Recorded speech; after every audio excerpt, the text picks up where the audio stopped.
সকাল বন্ধুরা, আজকে আমার ব্রেকফাস্টের মেনুটা তোমাদের সাথে শেয়ার করলাম। কলকাতাতে এবং সমস্ত জায়গাতেই প্রচণ্ড তো গরম পড়েছে এবং এই গরমে না কিছু খেতে ভালো লাগছে না, একদম মানে কোনো ভারী কিছু খেতে ভালো লাগছে না। তো সেই কারণে আমি কি করেছি, কিছু ফ্রুটস দিয়ে খাচ্ছি। যেমন হচ্ছে পাকা পেঁপে, আজকে সকালেই নিয়ে এসেছিলাম বাজার থেকে পাকা পেঁপে, আর একটু আম। আম হচ্ছে আমার খুব প্রিয় খাবার।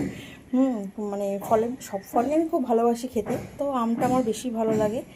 আর এই আম আর একটু পেঁপে, এটাই আমি খাচ্ছি। এবং তোমরাও সবাই একটু হালকা খাওয়ারই চেষ্টা করো, কারণ মারাত্মক গরম, তো এই গরমে না কিছু ভালো লাগে না খেতে।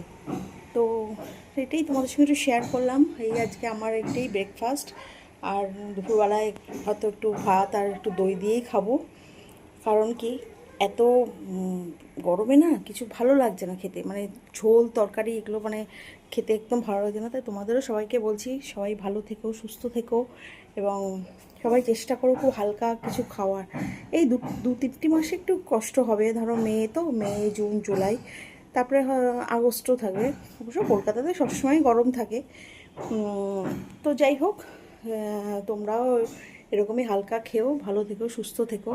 আমিও মোটামুটি ভালো আছি আর সুস্থ আছি, কোনো অসুবিধা হচ্ছে না আপাতত। তো এটাই ছোট্ট একটা ভিডিও তোমাদের সঙ্গে একটু শেয়ার করলাম, এবং আশা করি তোমাদের হয়তো ভালো লাগতেও পারে। আবার অনেকের হয়তো ভালো নাও লাগতে পারে, সেটা তো যার যার উপর নির্ভর করছে।